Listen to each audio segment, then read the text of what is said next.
Yeah, firstly, everyone ready? Yep. Yeah, thanks for coming. Obviously, it's an exciting day when you get to announce your leadership for season 220, and obviously we'll get to that. But firstly, I wanted to let you know a little bit about the process. You know, we engaged our players, we engaged our coaches, and we also spoke about as a club what's the best model for us as a club moving forward. And it was pretty clear that we had a big group of players with leadership potential. And in saying that, we wanted a real collective approach to our leadership.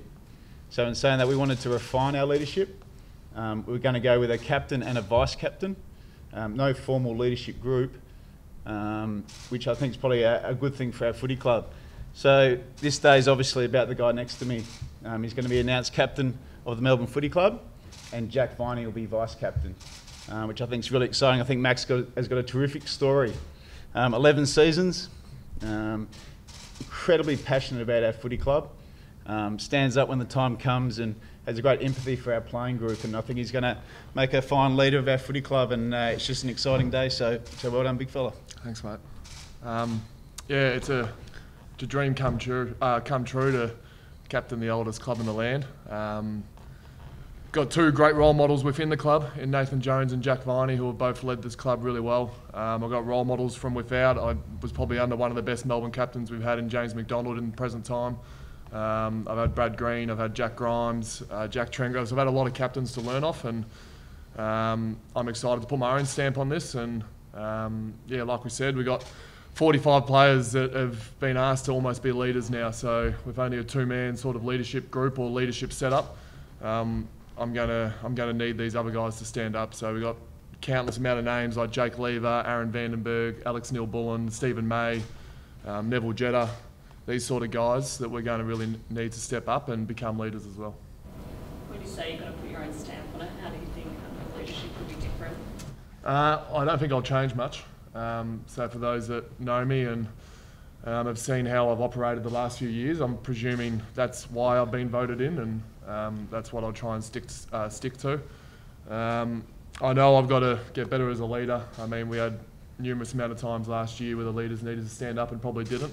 That's myself, Jack, Nathan and Neville in the leadership group last year, and that's something that hopefully we're not 0-3, hopefully we're 3-0, but if we do get in that position again, that's where my improvement will be, but I'll continue to be the same person. Max, when did you first think you could be captain of Melbourne, given by your own admission you didn't race out the blocks at the start of your career? Would you believe if I said the day I got drafted I thought I'd captain Melbourne Footy Club? I believe it. No, I didn't think that. No, I've been in the leadership group since 2016, been vice captain the last 2 years. So I know that my peers have valued the way I lead, and yeah, I was always, if I was needed like I am now, I'm ready to take the role, and I'm excited to take the role, but I haven't really necessarily been aspiring to when I was a young player. I just wanted to play a game to start. How do you juggle that sort of, I guess, your jovial nature versus the times then you have a hard move with certain guys? Yeah, I'm going to learn more about that over the coming months and years. I've been working on that since day dot. I've been laminated the class clown when I first got drafted, and it took me a while to shake that, and being able to have a jovial conversation at the same time as being able to hit that person up is almost one of my strengths now. So I'm slowly getting better at that. I'll continue to improve, and I'll need people to help me improve, and that is the area that I'll need to improve on. But yeah, it's fun developing in that part. It's fun growing up and seeing your peers grow up, and working with Clayton Oliver and Christian Petracca, who, as you can imagine, can be a handful at times, and it's fun. It's just fun working with these guys. Clearly, Jack will be disappointed. Have you spoken to him about that already? Yeah, caught up for brekkie this morning, just at the local cafe, which was good. Me and Jack have a great relationship, and I remember 2 years ago, obviously, when he got voted as captain, he pointed me out and said, it's going to be me and you that are going to take this club forward, and I said the same thing to him this morning. It's going to be me and him that's going to keep taking this club forward. Obviously, we're going to need a lot of help, and we're asking the other 43 players to help us, but it's pretty clear in my mind that nothing changes, really. Jack continues doing what he's doing, and I continue doing what I'm doing. And your conversation, Simon, with Jack and his initial reaction, I suppose? Yeah, look, he was disappointed, as you would hope so. You know, he's he's a very passionate man, Jack, and he takes his leadership very seriously. And you know, it's a great honour to be a captain of a footy club. But you don't know Jack Viney if you don't understand where he comes from. There's one thing since the moment he's walked through these doors, is to make this club great and be a part of something really special. His leadership won't change. The way he plays won't change. And my conversations with him have been really simple. He's all in. He wants this club to be the best club it can be.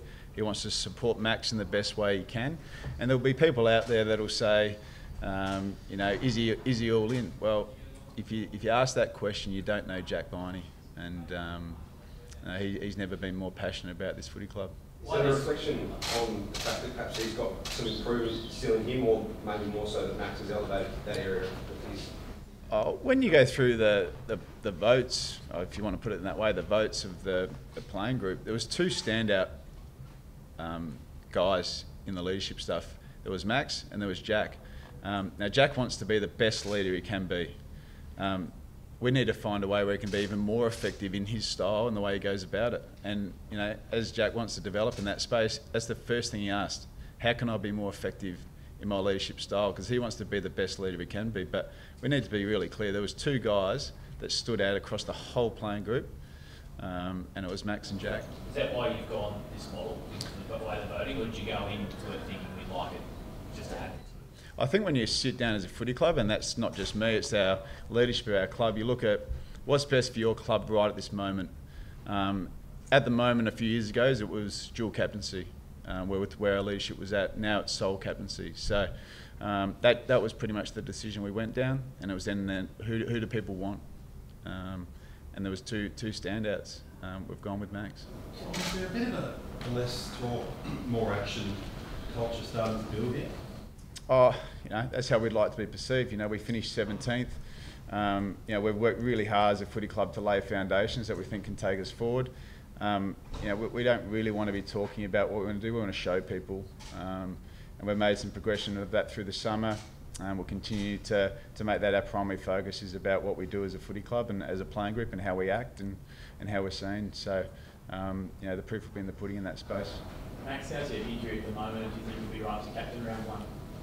Yeah, that's the goal. From all reports, JLT is still on the cards.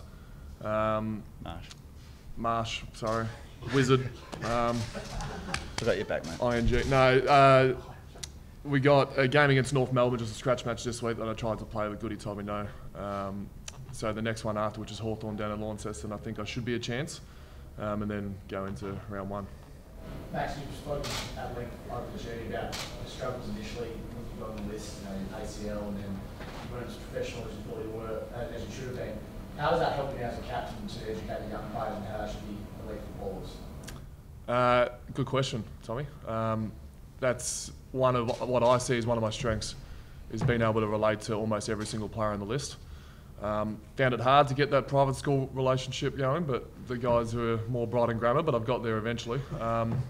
But yeah, I've sort of been through every position there is possible. I've played 50 AFL games in a row. I played 1 year where I went one VFL, one AFL for the whole season. I played 1 year all the way down the VFL. I've been injured for a whole year. So I've definitely been involved in almost anything you can be at a football club. I've been unprofessional, and I've now got my habits and standards to a level that's good enough to lead a club. So I think that is one of my strengths, and that's what I'll be using. How do you handle it? Are you on track for round one, or do you Yeah, before then? Or? Definitely on track for round one. Will you likely get some minutes before then? Or? Yeah, definitely. What leaders do you look up to Max in the outside the game? Well, the first one I met when I got drafted to the D's was Big Jim.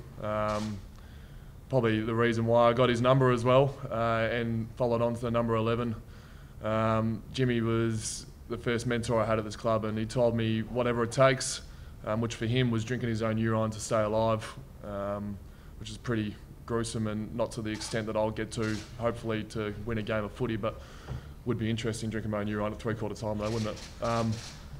So Jim was easily the first one I met, and almost made me grow up quicker than what I probably should have. I was trying to be an adult at about 19, 20 when I probably wasn't ready, and Jim was there to help me through that. If you caught a young fella having a dart on the way to training, how would you handle that now? Whoa, good question. Probably similar to the way it was handled with me. I turned out all right, so well done, James McDonald and Brett Maloney. I think you handled that one well. Matt, so many ruckmen have been captains of late. Do you think you might pave the way for more ruckmen to be captains in the future? You're a big ruckman fan, aren't you? Yeah. I can't wait for the photo of me and Jared Witch shaking hands before a game. No, I don't reckon many people would have seen that coming, but no, look, I'm obviously, I think all 18 spots on the ground should be ruckman, so I'm a big ruckman fan. I don't think it's got any relation to being a captain on it. You talked about that balance before, being the jovial one and the hard one. Are you still working on that, or do you feel like you've pretty much got that right now? I think that's forever. I'll still work on that. I mean, because we run into so many different personalities within the club, so some people can be happy with the way that I handle it, and some people might not and want a more serious, or the other vice versa. So that's just case by case. I think I've got a good balance on the 43 guys I have now, but list turnover happens and you've got to adapt again. Max, your CEO put out a 5-point plan, I think, last week about winning a premiership in the next 4 years. Do you truly believe you can do that under your leadership here? Yeah, I mean, it'd be pretty stupid if I didn't think we could win a flag. It's something that I really want to do. I mean, we got a taste of it in the finals not long ago, and we all want to be back there as quickly as we can, but at the moment we're down the other end of the ladder, so all the hard work that we're putting in, and I mean, if you walked into our club now, walked into our 4 walls, you wouldn't see a 17th club. I think the club's really good. I think the football admin, membership's normally going okay. We've seen the doco, which I think is brilliant, the first 3 episodes, and you wouldn't think there's a 17th base club, so we just got to start winning games, and that strategic plan will fall into place. With that plan, is that extra pressure on yourself, or do you sort of embrace, I guess, that when you've got that sort of idea that you want to win a premiership? We need ambition as a footy club. I think in anything that you want to be successful in, you need ambition, and there's nothing there that we should shy away from as a footy club. We should expect to play finals every time we suit up for a season. So there's nothing there that changes, but I think it's really healthy to have ambition, and the best people in the world have ambition, and the best clubs. Harley Bennett, could we just get an update? We see him in the rehab group, he looks to be fitting in and looks to be running pretty well. Is everything on track? And I guess what is the grand plan for when he might be sticking his hand up for footy? Yeah, look, Harley's travelling really well, both on and off the field. He's settled in really well to our group. Clearly he's training and rehabbing. We've got no expectation of Harley playing early in the season. We want to get him back into full training first off. When that happens, we'll be guided by a high performance team and our medical team. In an ideal world, when would we see him? Middle of the year would be a really good case scenario for us.